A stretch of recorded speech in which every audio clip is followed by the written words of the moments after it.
¿Qué tal, amigos? Bienvenidos de nuevo a Paradojas Reconciliadas. En esta ocasión, pues tenemos otra vez invitada de lujo, ¿no? Pilar Bernal. ¿Cómo estás, Pilar? Hola, hola Gabriel, buen día a todos. Bien, gracias, estoy bien. Qué bueno. Pilar, bueno, tiene un perfil muy interesante, ¿no? Ella es psicóloga, bueno, es doctora en psicología por la UNAM, pero ha dedicado buena parte de su tiempo en estos últimos años a desarrollar un proyecto que está orientado a la meditación, ¿no? Entonces, a mí lo que me llama mucho la atención es, pues, alguien que tiene toda esta formación racional, pero pues que también tiene esa capacidad para voltear a ver, sobre todo a la cultura oriental, ¿no? Con estos temas de meditación. Y cuéntanos, Pilar, ¿por qué este cambio de la psicología tradicional a la meditación? ¿O es normal que de repente se entregue? Pues no sé si sea normal. Ahorita que te escuchaba hasta suspiraba porque no sé si sea normal y lo que sí te puedo decir es que no es necesariamente fácil de pronto. En mi experiencia personal, yo traigo una formación muy, pues digamos, ortodoxa de la investigación, ¿no? De la academia. Pues, terminé un doctorado hace casi 3 años, entonces ese fue el camino que yo seguí desde hace mucho. Pero sabes que llegó un momento en el que mi curiosidad y mi necesidad de saber y de entenderme también, ¿no? Porque todo esto parte primero a nivel personal y luego obviamente ya lo llevo a la profesión, pues empezó a toparse con límites, ¿no? Con esto no me explica todo lo que yo necesito entender o por lo menos conocer.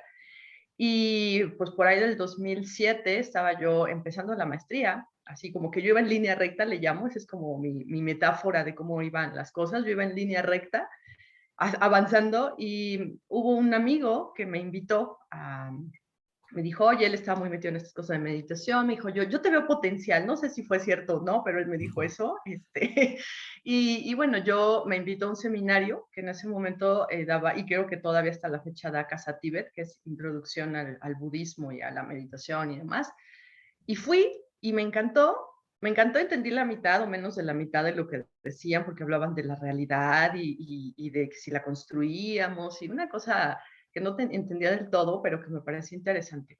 Y ahí fue donde ya empecé te digo, primero de manera personal, me involucré mucho, antes que la meditación, la parte de entender cuál era el planteamiento budista, ¿no? Y esta parte de cómo percibimos la realidad y cómo esa percepción condiciona pues nuestra, pues no solo nuestro estado de ánimo, nuestro estado mismo de percibirnos, ¿no? De como seres eh, sintientes y demás. Y bueno, ahí empezó.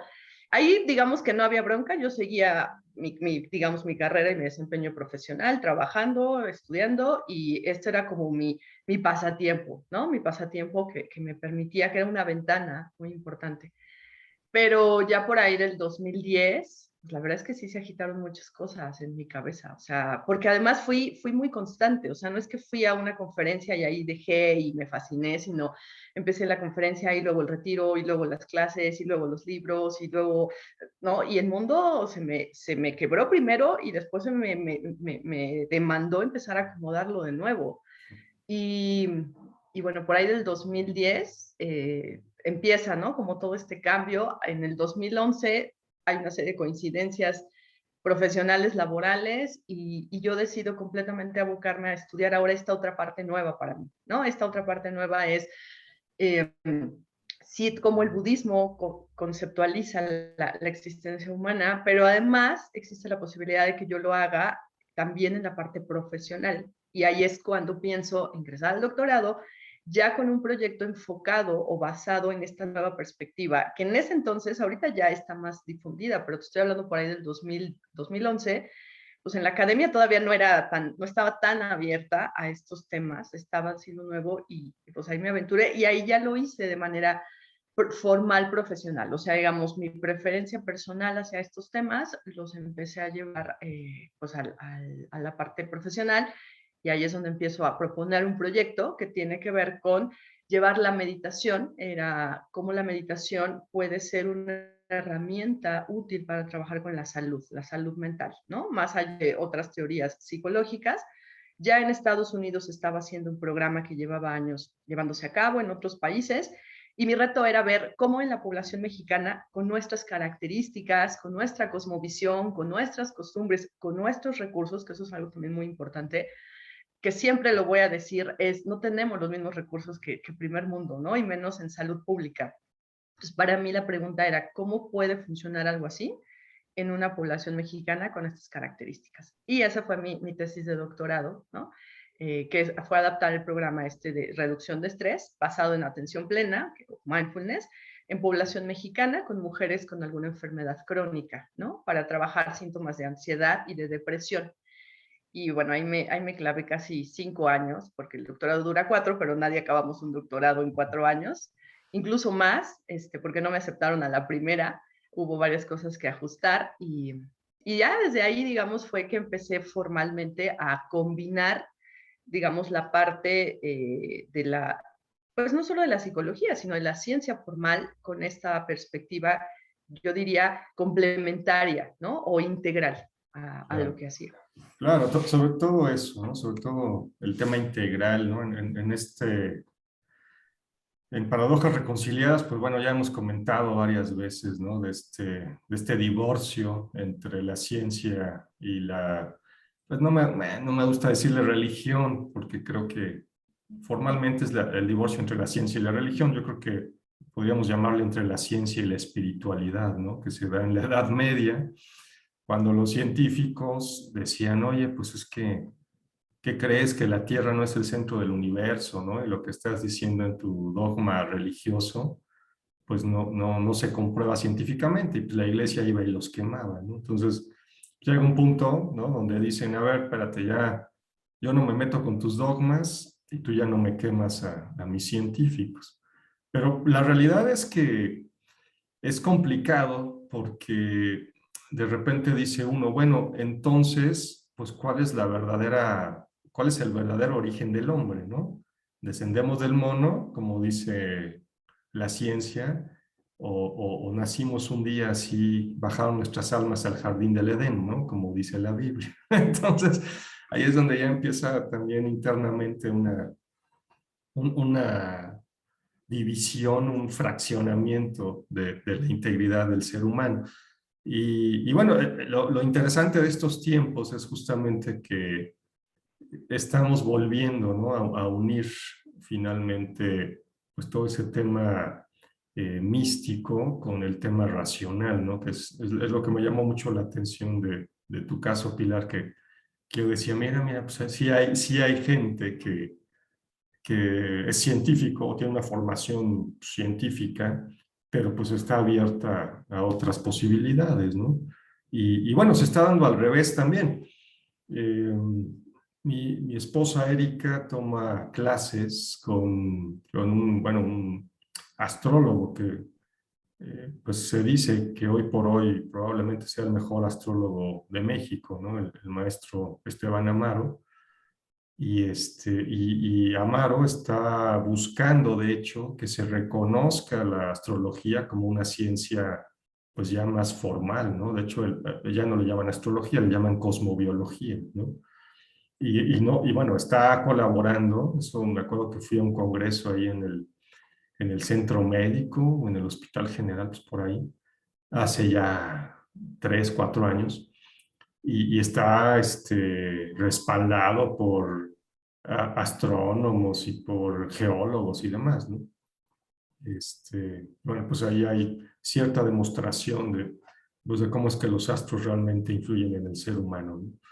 Entonces, pues aquí el caso es similar, ¿no? De repente me recuerda un poco a este señor Jacobo Greenberg, ¿no? No sé si tuviste ahí qué dicen de él en la UNAM, que bueno, para nuestros amigos que no saben quién es Jacobo Greenberg, fue pues un psicólogo también que básicamente se puso a estudiar sobre los chamanes mexicanos, ¿no? Sobre, por ejemplo, Pachita, hizo varios libros, Muchos. ¿no?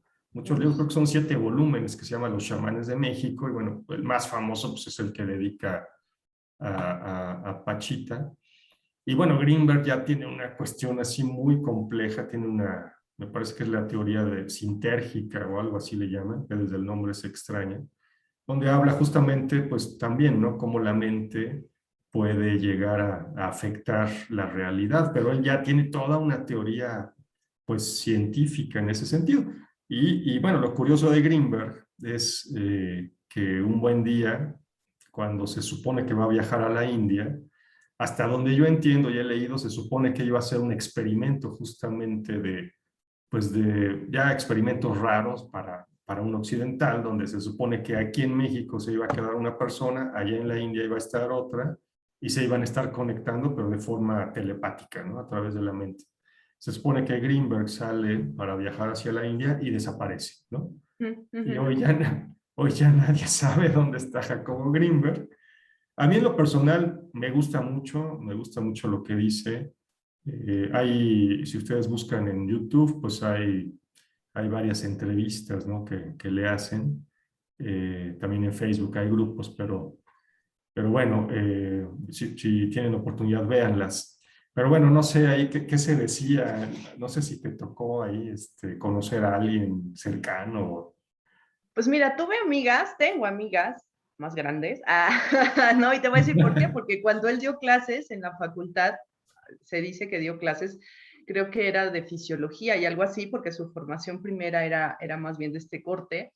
Pues dio clases y después ya más bien, como dices, empezó a meterse pues más bien como en otras líneas, ¿no? Y dejó la facultad, tiene muchas publicaciones. Yo hace como 3, 4 años tenía esta curiosidad y empecé a investigar acerca de él. Vi que, por ejemplo, muchos libros, aunque los escribió, no están editados. No sé si tenga que ver un poquito también con esta, si tú quieres, el estar un poquito fuera de los estándares, porque creo que eso es importante. Ahorita que tú hablabas de cómo a veces lo científico quiere tocar a lo espiritual o esta parte más mística quiere tocar a lo científico, pues no siempre es un camino sencillo. O sea, te vas a topar con resistencias de varios tipos, ¿no? Desde la imagen que puedan tener tus colegas ortodoxos, ¿no?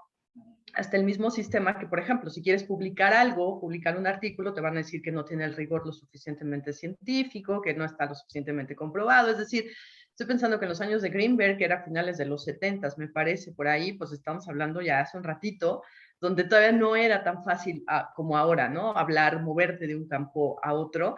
Y a mí, bueno, concretamente de él sé poco, ¿no? O sea, investigué, te digo, lo que me llamó la atención es que sé que escribió mucho, pero que no todo lo que escribió se publicó. De hecho, es poquito lo que ha publicado. Y ahorita hay gente que está tratando de rescatar material y estructurarlo para darle esta difusión, ¿no? Y que sea conocido el trabajo de Greenberg. Y que tiene que ver con esto que dices. O sea, él ya rayaba entre la parte de, creo que por eso te digo, era muy novedoso porque él se dedica mucho a parte de neurociencias, o sea, todo lo que era el comportamiento del cerebro, en la parte científica o en su etapa más científica, y de pronto empieza a entrar en toda esta esfera del chamanismo, ¿no? De todo lo que implica el ritual, estas propiedades que te da, como dices, el dominio de la mente sobre la materia, o sea, ya va más allá de solo quedarse en la función cerebral, y ahí es cuando ya sigue esta línea. Y a mí me parece que para mí me causó conflicto por varios tiempo, o sea, casi de qué lado estoy, ¿no? Porque por un lado tienes una identidad y por el otro lado estás tratando de hacer otra. Y yo como a mí me ha ayudado a resolverlo es como lo plantea la filosofía de las ciencias de los cambios de paradigma, ¿no? Que me acuerdo haberlo visto a inicios de la carrera, que no le entendía nada a qué se refería. Y hoy me tiene mucho sentido para mí, ¿no? Como un paradigma, cómo tienes que moverte de paradigmas para entender una realidad de otra manera, ¿no? Y finalmente la ciencia es otro paradigma, ¿no? O sea, también es que lo hemos puesto en los últimos 2 siglos como el paradigma predominante, pero no es el único, ¿no? Digamos que es el avalado, es el aceptado, pero hay otros que o están surgiendo o se están formando, ¿no? Y creo que tú lo dijiste muy bien, hay una necesidad en el ser humano de no solo de entender, sino de ir más allá de lo que hemos aprendido. Creo que también eso es otra cuestión, que el ver fragmentos o entender nuestra experiencia fragmentada también es como lo aprendimos, ¿no? O sea, como que heredamos un Claro. poquito que para entender algo hay que fragmentarlo. Y en cierto sentido sí, pero en otro momento hay que volverlo a integrar. Y ahí es donde a veces no llegamos. Y es justo, al menos en mi caso, es el ejercicio que estoy intentando. O sea, llevo años fragmentando cosas y hoy lo que quiero es volver a integrar, porque lo necesito, ¿no? Y sé que la gente lo necesitamos, no solo yo, ¿no? O sea, así como yo, tú y la gente que nos ve y mucha más gente, llega el momento, y creo que también tiene que ver con etapas de vida, no sé qué pienses, pero, o sea, lo que me está pasando ahorita no me pasó hace 10 años o es una necesidad diferente, ¿no? Tiene que ver también con momentos de vida en donde ya lo que utilizaste o la manera en que venías haciendo las cosas ya necesita un ajuste, ¿no? Porque las experiencias que vives las recibes de otra manera. Claro. Aquí vale la pena, fíjate, qué interesante. Ahí es donde deberías estar tú de repente ahí en los cursos, por ejemplo, de la Divina Comedia. Ahora, aquí en Paradojas, bueno, estamos dando un curso sobre el infierno, ¿no? La Divina Comedia. Y justamente el poema empieza así, ¿no? Empieza, pues, Dante, ¿no? Que aparte Dante se desdobla, eso es también súper interesante y muy avanzado pues, para 1300, ¿no? Que es más o menos 1304, 1306, cuando se empieza a escribir el poema. Aunque Dante ya había escrito, ya tenía idea de hacer algo antes, ¿no? Antes de ser exiliado. Pero bueno, lo importante es que Dante se encuentra perdido en una selva oscura, ¿no? Y esto obviamente es puro simbolismo, ¿no? Dice, en la mitad del camino de nuestra vida me encuentro perdido en una selva oscura, ¿no? Y entonces ya empieza ahí toda una serie de cuestiones. Bueno, Dante entonces en 1300 tenía 34 años, 35. Entonces de repente te vas a la Biblia y te dice que los años de nuestra vida son 70 y bueno, pues Dante justo a los 35 se encuentra perdido en una selva oscura, ¿no?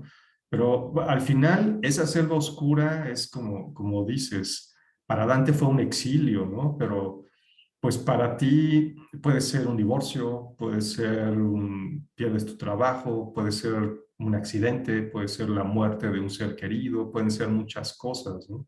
Y yo creo que eso es lo que te obliga, ¿no? A que te replantes y empieces a ver la vida desde otro punto de vista, que es lo que le pasa a Dante. Dante se pierde y si no es porque encuentra por ahí a Virgilio, pues quién sabe qué hubiera pasado con esa pobre alma, ¿no? De Dante el peregrino.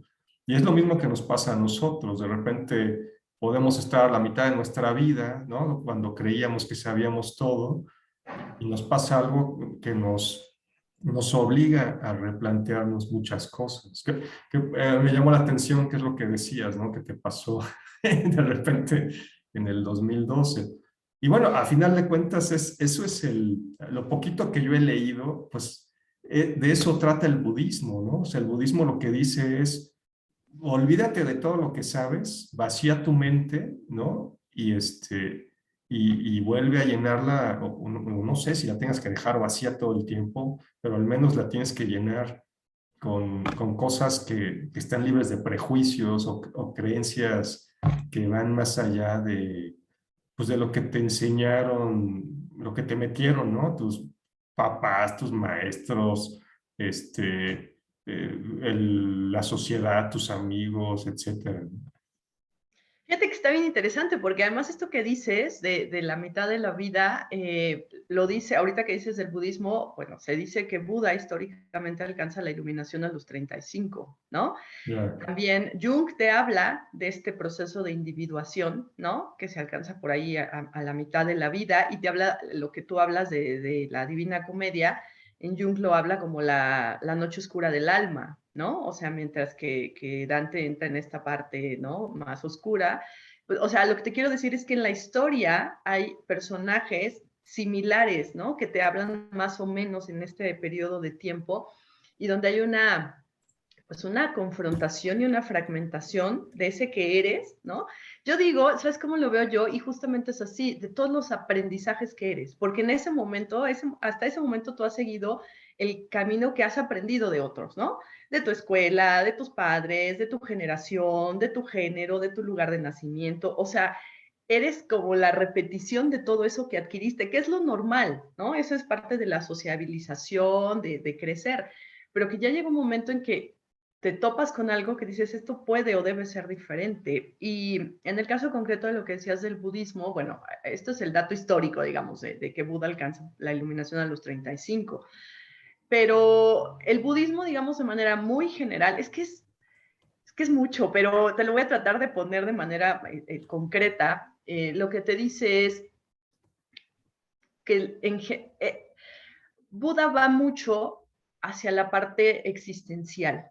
Es decir, porque de pronto el budismo también se mezcla con tanto de la cultura india, y entonces que si las reencarnaciones, pero, o sea, sí, ¿no? Porque acuérdate que en el budismo hay escuelas también, entonces hay escuelas que se pronuncian más por unas cosas que por otras, etcétera. Pero en general el budismo surge en esta necesidad de Buda, que en este caso es el despierto, no es que sea ninguna deidad, ¿no? Que se referencia al despierto, y es a responder a las preguntas existenciales que nos aquejan a los seres humanos, ¿no?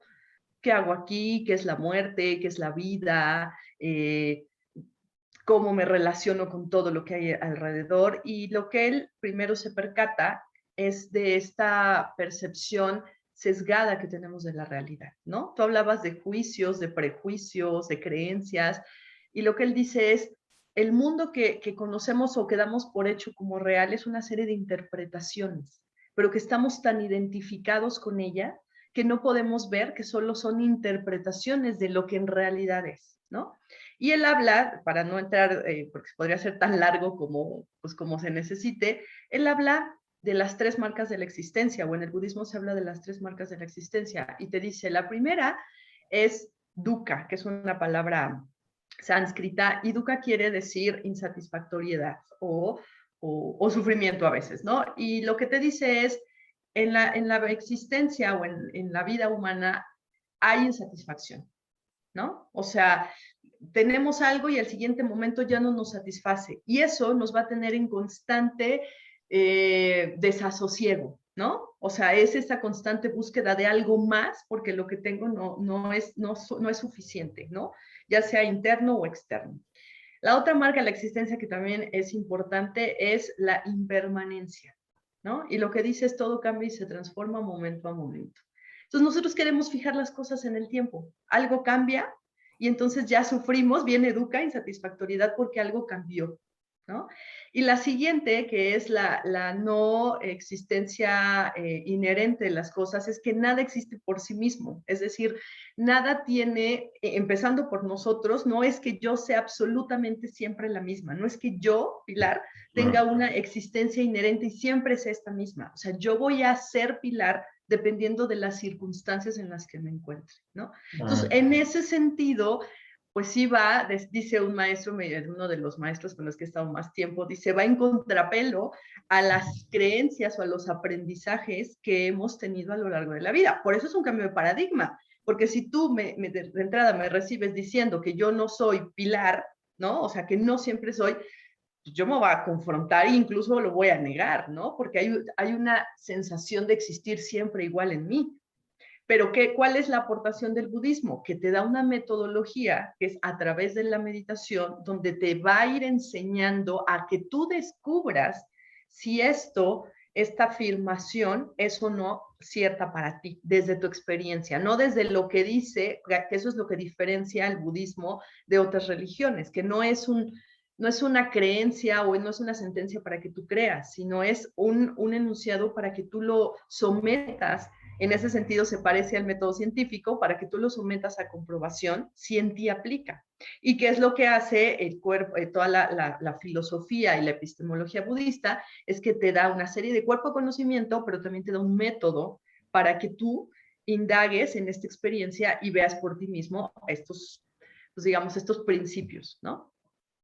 claro. Sí, ahorita me hiciste acordarme de varias cosas, entre ellas ahora que decías, o sea, yo soy, tú decías, yo soy la misma, pero, o sea, soy Pilar, pero no la misma en todo momento.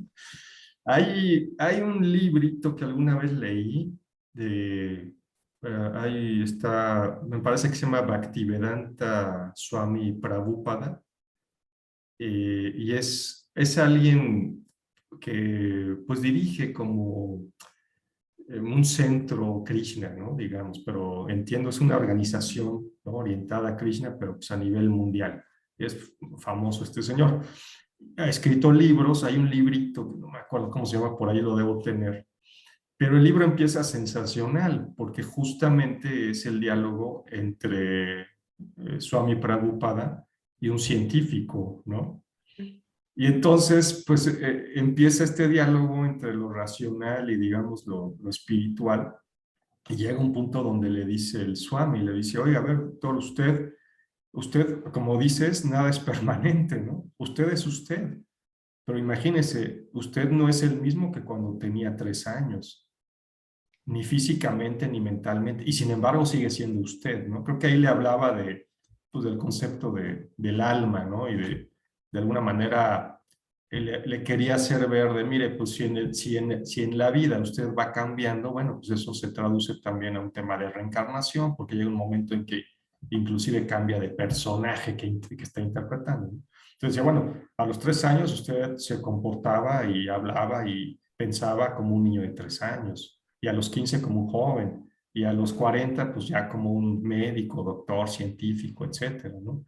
Pero al final sigue siendo usted, ¿no? O sea, la Ujú, esencia permanece. Sin embargo, todo alrededor va cambiando, ¿no? ujú, ujú, Ese tema yo creo, de poder identificar aquello que es eterno, ¿no? Y que está, pues, ahí ligado a uno, pero todo lo demás, como bien dices, como decía Buda, pues lo único permanente es el cambio, ¿no? Al menos en esta esfera material, ujú, ¿no? ujú. Este, Sí.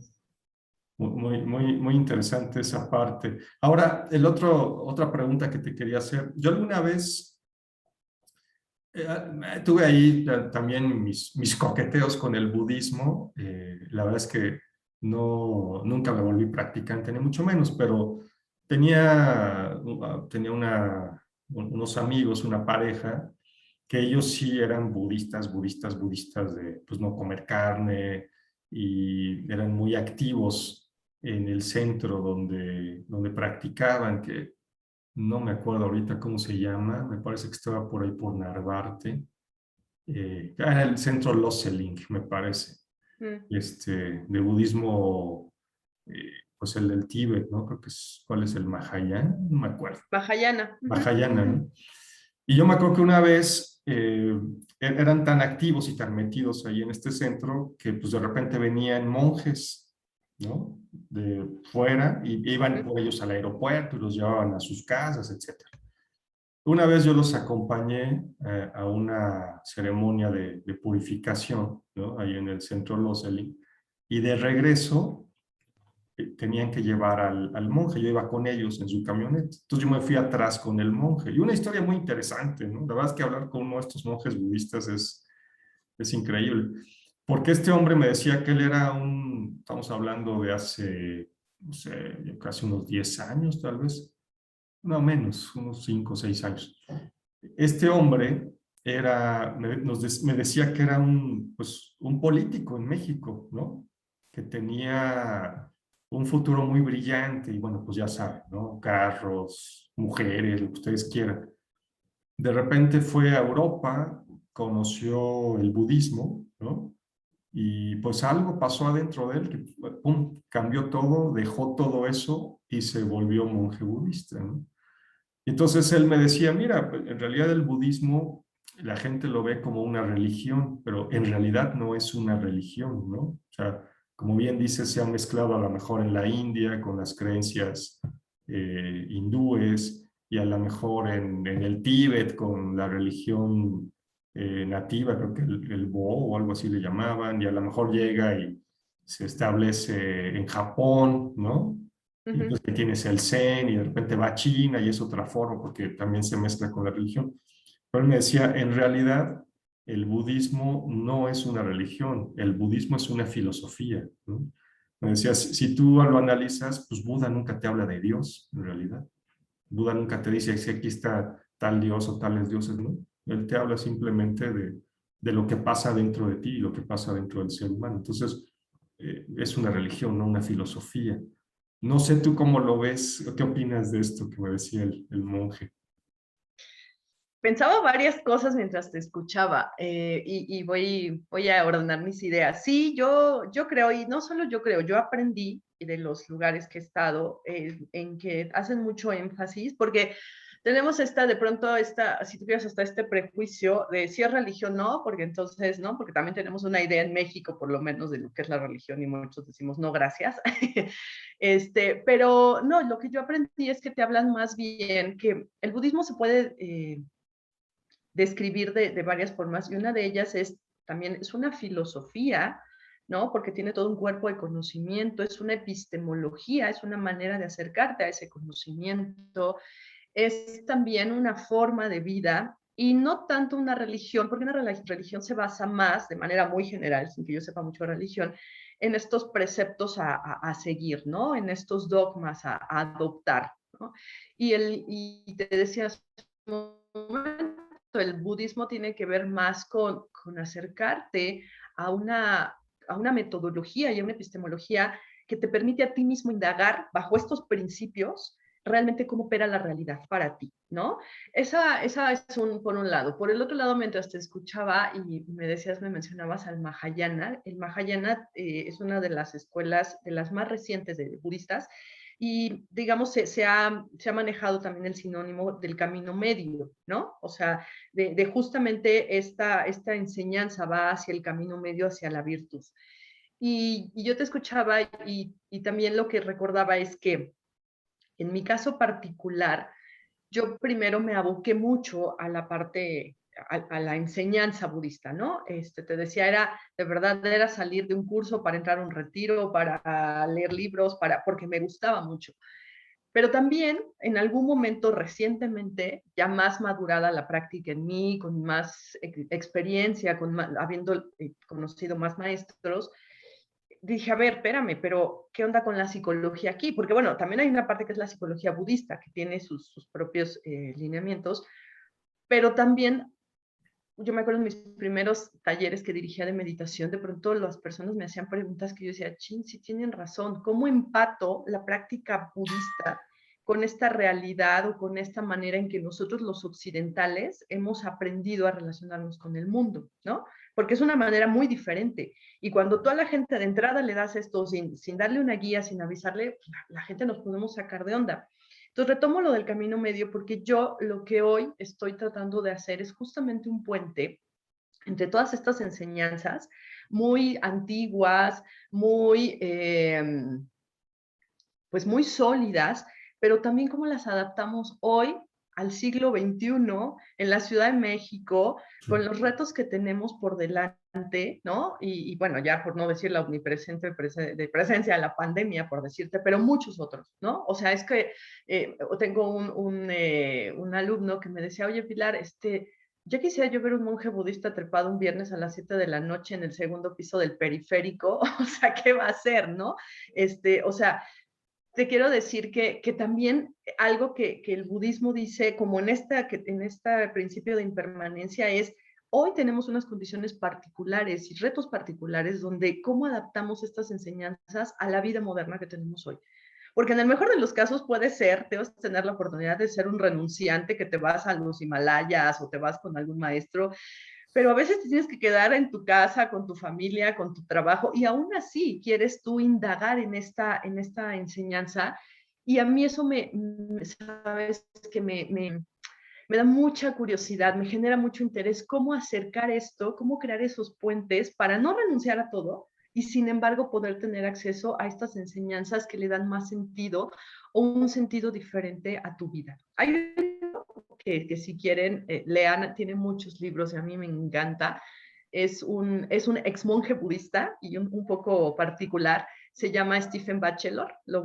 Si lo googlean, famoso. Él es escocés Él fue mucho tiempo monje tibetano y tiene una postura muy particular. A mí en lo personal me gusta porque hace comentarios muy atinados, él que estuvo dentro, de cómo hoy podemos insertar el budismo en nuestra vida, ¿no? Él tiene un libro muy, muy bueno y está en español, tiene varios, pero este sí está en español, se llama Budismo sin creencias.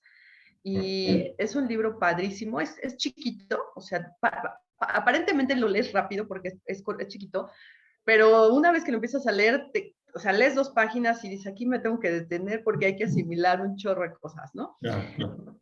Entonces, bueno, eso, digo, lo recomiendo. A mí me viene muy bien en la manera en que yo he ido incorporando pues toda esta experiencia, ¿no? Porque sí, evidentemente se transforma. Cuando te hablo del 2007 al 2021, que ya pasaron casi 14 años, sí hay una experiencia diferente de lo que en ese entonces para mí era el budismo a lo que soy en mi vida y también en mi vida profesional, que hoy eso es lo, digamos que eso ha sido algo que ha surgido recientemente, es cómo hacer puesto a la gente y hacérselo accesible, pero al mismo tiempo que no pierda ese valor que tiene y esa, pues esa importancia, ¿no? Entonces, por eso te decía que regresaba al punto del camino medio. O sea, no tienes que ser un renunciante para poderlo llevar a tu vida, pero también hay que hacerle a la gente mucho más accesible este conocimiento.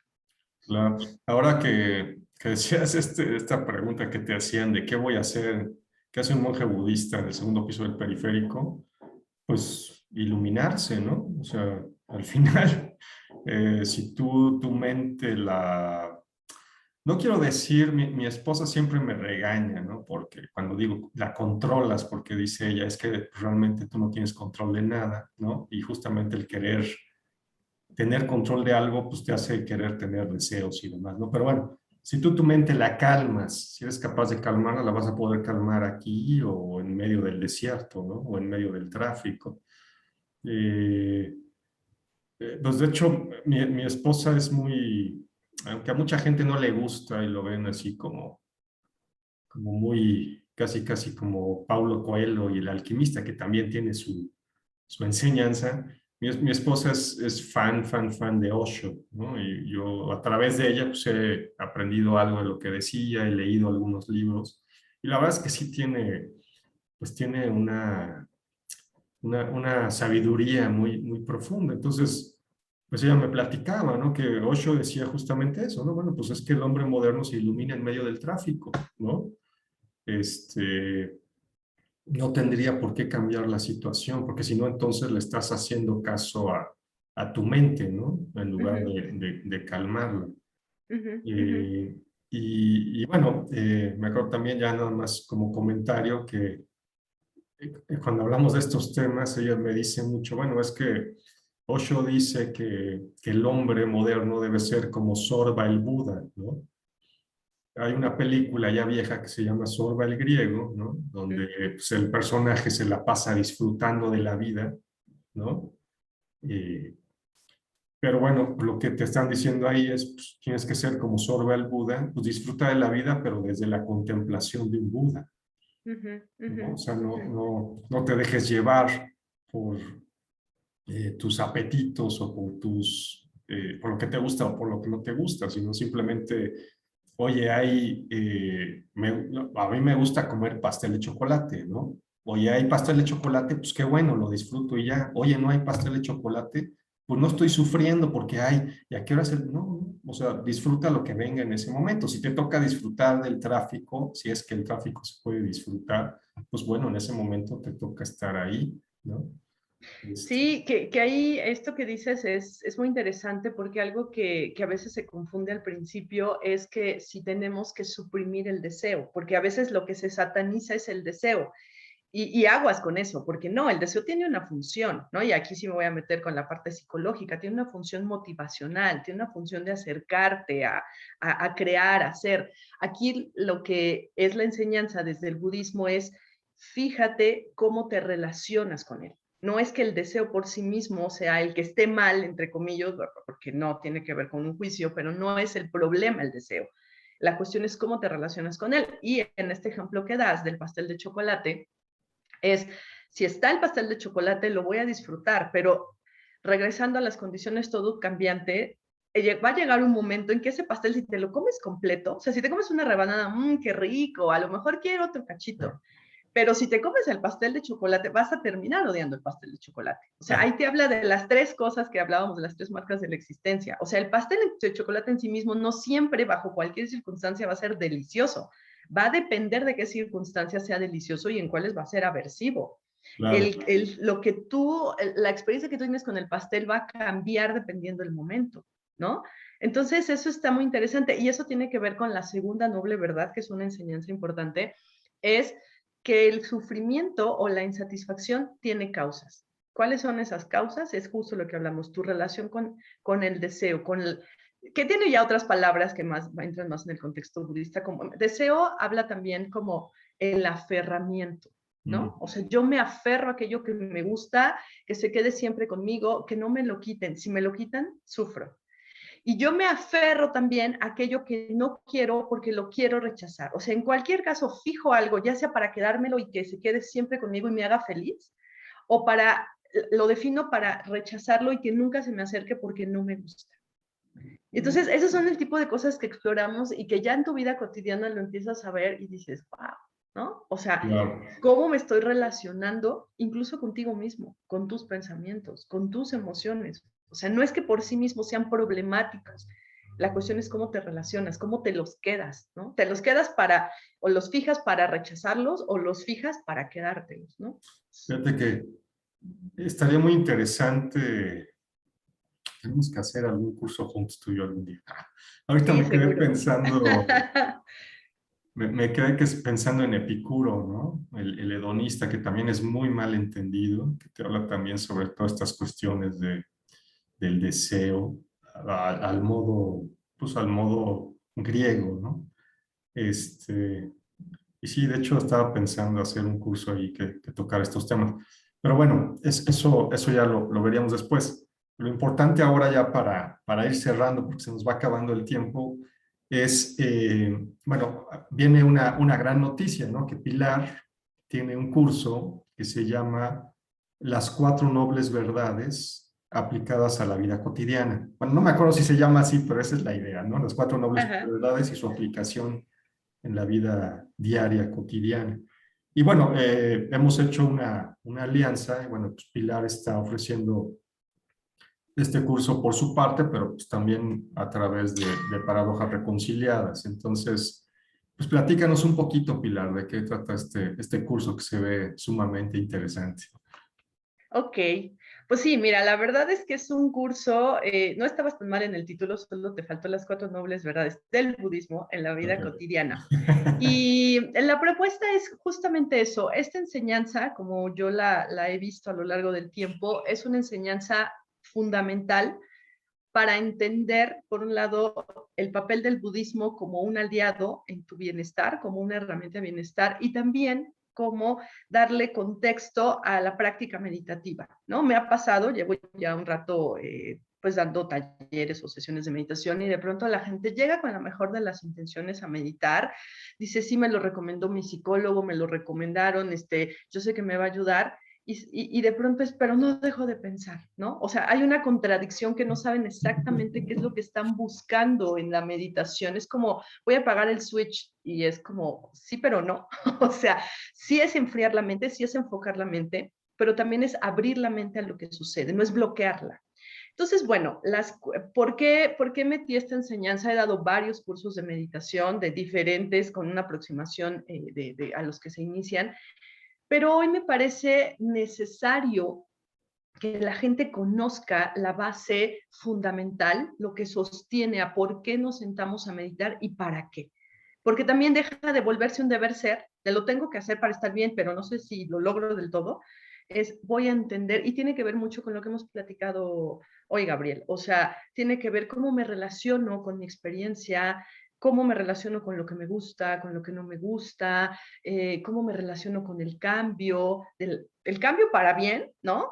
O el cambio que no nos gusta, ¿no? Como tú decías, a veces un divorcio, dejar un trabajo, perder a alguien, o sea, eso es cambio, ¿no? Entonces, las 4 nobles verdades, lo dividí, es un curso de 4 módulos y en cada módulo vamos a ver cada una de las 4 nobles verdades. Aquí ya dije algunas, por ejemplo, la primera es dukkha, la segunda es causas de dukkha, la tercera es que puede cesar esta insatisfacción y la cuarta verdad, noble verdad, es un camino, ¿no? Que son las enseñanzas. Y además no solo es verlo de manera teórica, por eso es un taller, porque la invitación o el objetivo es a convertir estas 4 enseñanzas en algo práctico para tu vida. O sea, sí que lo veamos a nivel teórico, que revisemos lecturas, pero que tú a lo largo de las semanas puedas aterrizar esto que vemos, cómo lo llevas a tu vida, ¿no? Que eso es algo muy importante porque eso es finalmente lo que queremos hoy. Y eso tiene que ver mucho con hacer algo práctico de estas enseñanzas, ¿no? Entonces, bueno, es un taller que cada módulo dura 4 sesiones, o sea, es como el 4x4 literal, ¿no? Son 4 sesiones con 4 módulos, 2 horas, dura, es igual en línea, es en vivo, en línea, y bueno, pues lo que vamos a hacer es eso, es ir descubriendo, o sea, mi papel es guiar, que a partir de tu propia experiencia y a partir de lo que dice la enseñanza es ir explorando aspectos de ti, de tu vida, desde esta lente, ¿no? Entonces, bueno, empezamos el miércoles 18 de agosto, o sea, ya el otro miércoles, a media semana. Yo los invito, es un formato nuevo, o sea, los talleres que había dado eran regularmente más cortitos. Pues sí, es más completo, pero por lo mismo espero que sea también mucho más profundo, ¿no? Entonces, bueno, la invitación, como tú dices, es que ahorita estamos colaborando, porque además encontramos muchas similitudes entre lo que tú haces, entre lo que yo hago, y que en algún momento, que se junten las circunstancias adecuadas para poder hacer algo, ¿no? Combinando lo que cada uno sabe hacer. Pero bueno, por lo pronto está este taller que empieza este miércoles, entonces, bueno, la invitación es a que participen, a que conozcan de qué va esto, a que pues, por experiencia propia conozcan y decidan, ¿no? Si es algo pues, que puede aportar a su vida, pues yo digo que sí, algo valioso, ¿no? Muy bien, pues anímense, yo creo que vale mucho la pena. Yo en mi experiencia personal, créanme que, pues sí, a mí me ha servido mucho el tema de la meditación y hay muchos aspectos, hay muchas como enfoques, ¿no? Ya saben, hay meditaciones desde que pues, para la abundancia, aunque bueno, por ahí conozco a alguien que dice el mejor ritual de abundancia que puedes tener es vete a buscar trabajo, ¿no? O ponte a hacer un negocio, pero vamos, hay meditaciones para todo, pero yo creo que pues, la más importante y a lo mejor la que llega la que está basada pues en la idea original budista, pues es esto, ¿no? Las 4 nobles verdades. O sea, de ahí surge toda esta cuestión de la meditación como tal y del cese del sufrimiento. Y créanme que sirve mucho, ¿no? Yo no practico a lo mejor formalmente una meditación específica, pero sí trato, por ejemplo, pues ya cuando me voy a dormir, pues de no pensar en nada, ¿no? No sé si les pase, pero pues de repente en la noche empiezas con que y no hice esto y tengo que pagar esto.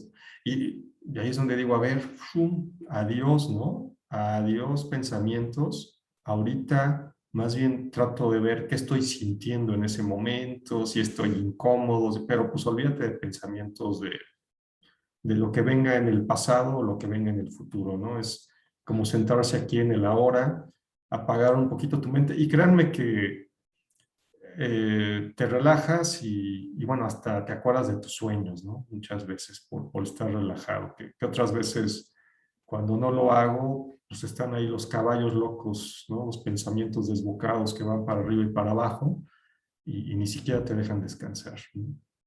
Entonces, pues yo se los recomiendo, la verdad es que llama mucho la atención el curso. Yo la verdad me encantaría tomarlo, pero bueno, tenemos el de Hércules también a esa misma hora los miércoles. Este, pero bueno, si se animan, les gusta la meditación y demás, pues es muy recomendado este curso de Pilar sobre las 4 nobles verdades. y su aplicación en la vida diaria, ¿no? Que es lo que hemos comentado muchas veces también en este canal, o sea, la sabiduría antigua y las prácticas antiguas, ¿no? Si hablamos del budismo, si hablamos de meditación, si hablamos de repente de alquimia o hablamos de los mitos griegos, cuestiones así, pues no es nada más como para pasar un ratito divertido y ya, o sea, no es para sustituir a Netflix y ya, ¿no?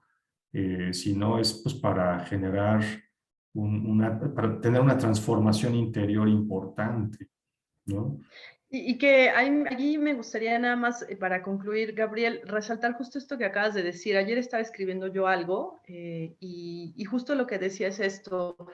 Hemos dejado nuestra existencia tan a merced del exterior que a veces olvidamos voltear esta mirada interior, que otra vez es una danza entre lo interior y lo exterior, por decirlo de alguna manera. Digo así porque, bueno, el budismo dice que estrictamente no hay afuera y adentro, pero vamos a suponer que sí, así lo experimentamos.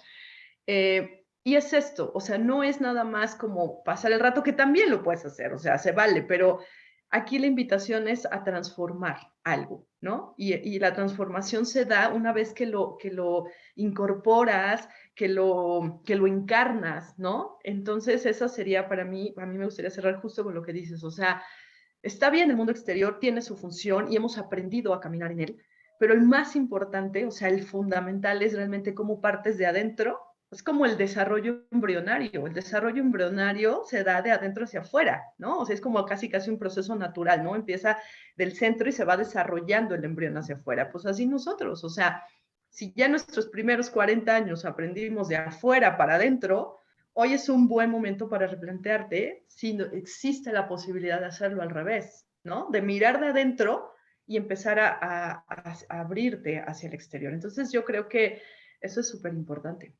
Muy bien. Bueno, pues vamos a poner ahí todos los datos en la descripción del video, la liga ahí para la inscripción, y bueno, los datos ahí de contacto, ¿no? Por cualquier cosa. No sé, lo que no sé, Pilar, si tienes alguna